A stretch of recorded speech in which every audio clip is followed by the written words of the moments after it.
ఒక్కసారి కొమ్మూరి గోల్డ్ కి కాల్ చేయండి. తాకట్లో ఉన్న మీ బంగారాన్ని విడిపించి మార్కెట్ ప్రైస్ కి వాళ్ళు కొనుక్కుని మిగతా డబ్బులు మీకు ఇచ్చేస్తారు. హాయ్ హలో నమస్తే, వెల్కమ్ టు మనం టీవీ. నేను మీ చార్మి. ప్రజెంట్ ఢిల్లీకి సంబంధించి లిక్కర్ స్కామ్లో ఒకానొక సందర్భంలో అటు కవిత అదేవిధంగా కేజ్రీవాల్ ఇద్దరూ కూడా తీహార్ జైల్లో గడిపిన సందర్భాలు ఎన్నో చూసాం. మరి ఇప్పుడు వాళ్ళిద్దరూ కూడా నిర్దోషులు అని బయటకు చెప్పడం జరిగింది. అసలు ఏం జరిగింది ఏంటి అనేది కంప్లీట్ డీటెయిల్స్ ఇచ్చేందుకు ప్రస్తుతం మనతో పాటు పొలిటికల్ అనలిస్ట్ కట్టా కార్తిక్ గారు ఆయనతో మాట్లాడదాం. నమస్తే సార్. సార్, అసలు లిక్కర్ స్కామ్లో వాళ్ళ పేర్లు వచ్చినప్పుడు మొత్తం యావత్ భారత్ మొత్తం షాక్లోకి వెళ్ళిపోయింది. ఏంటి వీళ్ళు ఎందుకు ఉన్నారు, ఇప్పుడు ఇన్ని సంవత్సరాల తర్వాత అసలు ఏమీ జరగలేదు, వాళ్ళు అసలు నిర్దోషులు అని చెప్పేసి చెప్పడము, వాళ్ళు బయటకు వచ్చి ఏడవడం, అసలు ఏం జరుగుతుంది సార్ ఇక్కడ? దేశ రాజకీయాల్లో సంచలనం సృష్టించిన కేసుల్లో ఢిల్లీ లిక్కర్ స్కామ్ ఒకటి. ఏకంగా ముఖ్యమంత్రి పదవిలో ఉండి కేజ్రీవాల్ అరెస్ట్ అయిన కేసు ఇది. ఢిల్లీ డిప్యూటీ సీఎం మనీష్ సిసోడియా అయితే ఏకంగా సంవత్సరానికి పైగా జైలు జీవితాన్ని గడిపారు. అలాగే తెలంగాణ ముఖ్యమంత్రి అప్పటి కేసీఆర్ కూతురు కవిత కూడా అరెస్ట్ అయ్యారు. సో నిజానికి ఇక్కడ కేజ్రీవాల్ చాలా నష్టపోయాడు. ఢిల్లీలో ఆమ్ ఆద్మీ అనేటువంటి ఒక పార్టీని పెట్టి అధికారంలోకి తీసుకొచ్చుకొని, అంటే రెండు జాతీయ పార్టీని తట్టుకొని, అటు బీజేపీని ఇటు కాంగ్రెస్ని తట్టుకొని అధికారంలోకి తెచ్చుకొని ఆ ఢిల్లీ పరిపాలన చూపించి మిగతా రాష్ట్రాలు కూడా విస్తరించి పంజాబ్లో అధికారం తెచ్చుకున్నాడు, గుజరాత్లో పోటీ చేశాడు, గోవాలో సీటు తెచ్చుకున్నాడు. మొత్తంగా ఒక ప్రాంతీయ పార్టీ నుంచి జాతీయ పార్టీగా తన పార్టీని మార్చుకోగలిగాడు. దేశంలో ఒక మాస్ లీడర్గా కేజ్రీవాల్ రూపాంతరం చెందాడు. అంటే అవినీతికి వ్యతిరేకంగా పుట్టిన పార్టీ క్రమంగా విస్తరిస్తుంది అనుకున్న టైంలో అవినీతి మార్గాలు కేజ్రీవాల్ మీద పట్టడం, ఢిల్లీ లిక్కర్ స్కామ్లో కేజ్రీవాల్ ఉన్నాడు అనుకోవటం, అప్పుడు ఢిల్లీ ప్రజల అసహ్యానికి గురయ్యాడు. మన ఎన్నికల్లో ఓటమికి గురయ్యాడు. అంటే అధికారం పోవటం ఒకటే కాదు చార్మి, ఎమ్మెల్యేగా కూడా ఢిల్లీ లిక్కర్ స్కామ్లో నిందితుడిగా ఉంటున్న కేజ్రీవాల్ మనీష్ సిసోడియా గెలవలేదు. దేశ రాజకీయాన్ని ప్రభావితం చేసిన కేజ్రీవాల్ ఎమ్మెల్యేగా కూడా ఓడిపోయాడు. అంటే రాజకీయ జీవితం ఎంత తల్లకిందులైందో చూడు. సో ఈ ఢిల్లీ లిక్కర్ స్కామ్ అనేది కేజ్రీవాల్ జీవితాన్ని తల్లకిందులు చేసింది, పొలిటికల్ జీవితాన్ని. అలాగే మనీష్ సిసోడియా జీవితాన్ని కూడా. వీరిద్దరూ ఎమ్మెల్యేగా కూడా గెలవలేదు. తర్వాత కవిత అరెస్ట్ అయిన టైంలో తెలంగాణలో పార్లమెంట్ ఎన్నికలు జరిగాయి. పార్లమెంట్ ఎన్నికలు జరిగితే 9.5 ఏళ్ళు అధికారంలో ఉన్న బీఆర్ఎస్ పార్టీ ఒక్క పార్లమెంట్ సీటు కూడా గెలవలేదు.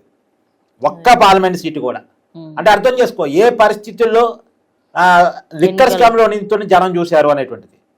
ఆ రకంగా మరకలు అంటించుకున్నారు, ఇబ్బంది పడ్డారు. ఇప్పుడు తీరా నిర్దోషులుగా మిగిలారు. కానీ వీళ్ళకి పడాల్సిన శిక్ష పడిపోయింది, ప్రజా జీవితంలో పడాల్సిన శిక్ష పడిపోయింది. ఇప్పుడు నిర్దోషులు అని చెప్పుకున్నప్పటికి కూడా సంతోషం మనలో లేదు. అందుకని ఇలా కేజ్రీవాల్ మొహంలో సంతోషం లేదు, బాధ ఏడిపే ఉంది. ఇక్కడ చాలా క్లియర్ కట్గా సిబిఐ ఫెయిల్యూర్ ఉంది. ఒకవేళ కేసు నిజమైతే ఫెయిల్యూర్ ఉంది, కేసు అబద్ధం అయితే కక్ష సాధింపు ఉంది. అయితే ఫెయిల్యూర్ అన్నా ఉండాలి, లేదా కక్ష సాధింపు అన్నా ఉండాలి. అంటే కేజ్రీవాల్ పొలిటికల్ లైఫ్ని కిల్ చేయటం కోసం బీజేపీ ఆడినటువంటి ఒక ఎత్తుగడలో భాగంగా దీన్ని చూడాలా, లేదు కేసు నిజమే అంటే మరి ఎందుకు నిరూపించలేకపోయారు, మన వ్యవస్థల ఫెయిల్యూర్గా మనం చూడాలా. ఏదేమైనా ఒకటి మాత్రం మనం అంతర్మతం చేసుకోవాలి, మన వ్యవస్థలు ఏ స్థాయిలో ఉన్నాయి అనేటువంటిది.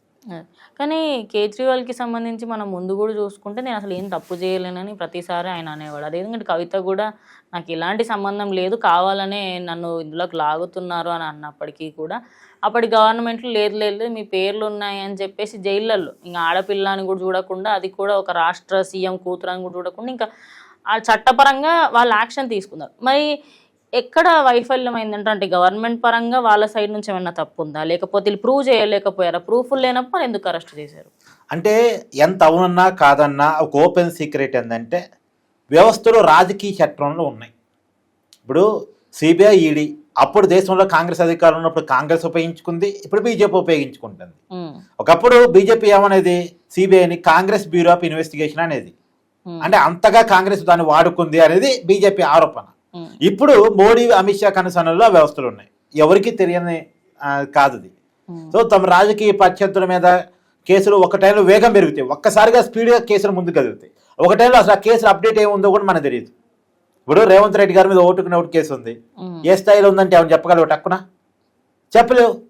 కాళేశ్వరం కేసు ఉంది కేసీఆర్ మీద, అది ఏ దశలో ఉందో, సిబిఐ తీసుకుందా లేదా అంటే చెప్పగలవా? చెప్పలేవు. అంటే బీజేపీ తనకు అవసరమైనప్పుడు కేసులు ముందు తీసుకెళ్ళింది, అవసరమైనప్పుడు స్లో డౌన్ చేసింది.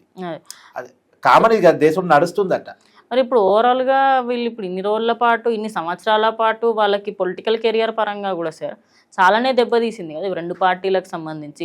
మరి ఇప్పుడు దానికి సంబంధించి దాని గురించి ఏం మాట్లాడుతారంట బీజేపీ వాళ్ళు? మరి ఎస్, నిజానికి బీజేపీ వాళ్ళు వాళ్ళకి తీరాల్సిన అవసరం వాళ్ళకి తీరిపోయింది. అదేలే, చేయాల్సిన డ్యామేజ్ చేసిర్రు, చేయగలిగిన డ్యామేజ్ చేశారు. సరే, ఇంకోటి ఇక్కడ మాట్లాడుకోవాల్సిందండి, ఢిల్లీ లిక్కర్ స్కామ్ అనేది ఏంటి? ఢిల్లీ ప్రభుత్వ మద్యం పాలసీని మార్చి ప్రైవేటు వ్యాపారస్తులకి అక్రమార్కులకి అనుగుణంగా దాన్ని మార్చి దోపిడీ చేశారు. ఒకవైపేమో ప్రభుత్వ ఖజానాకు గండిపడింది, ఇంకోవైపేమో ప్రభుత్వ పాలసీని మార్చినందుకు 100 కోట్ల రూపాయల చేతులు మారింది. అంటే ప్రభుత్వానికి డబ్బు నష్టం చేకూరింది, అది కాకుండా ప్రైవేట్ డబ్బు చేతులు మారాయి. అందుకే ఈడీ కూడా ఎంటర్ అయింది. 100 కోట్ల రూపాయలు డబ్బులు చేతులు మారాయని ఈడీ కూడా ఎంటర్ అయింది. ఇప్పుడు ఫస్ట్ కవితను అరెస్ట్ చేసింది ఈడీఏ, సిబిఐ కాదు. తర్వాత సిబిఐ కూడా రిమాండ్లో తీసుకుంది. సో ఓవరాల్గా ఫైనల్గా ప్రజెంట్ ఇప్పుడు అటు కోర్టు నుంచి వచ్చిన నిర్ణయంకి మీరు ఏమనుకుంటున్నారు? అంటే ఇది ఒక న్యాయపరంగా వచ్చిందా, లేకపోతే ఇది ఒక ప్లాన్ ప్రకారంగా డిఫేమ్ చేయడానికి చేసింది అనుకోవచ్చా? ఇప్పుడు కోర్టు తీర్పుని మనం తప్పు పట్టడానికి లేదు. కోర్టు తీర్పుని శిరసా వహించాల్సిందే భారతదేశంలో తప్పదిగా. సో కాకపోతే ఏంటంటే సిబిఐకి ఇలా తలంటి పోసింది కోర్టు. సిబిఐ సాక్ష్యాలు చూపించడంలో ఫెయిల్ అయింది. ఆధారాలని సరిగా అంటే ఛార్జ్షీట్లో పొందుపరిచిన అంశాలకు అనుగుణంగా ఆధారాలు సంపాదించలేకపోయింది అనేది కోర్టే చెప్పిన మాట కాబట్టి దాన్ని మనం అగ్రీ చేయాల్సిందే.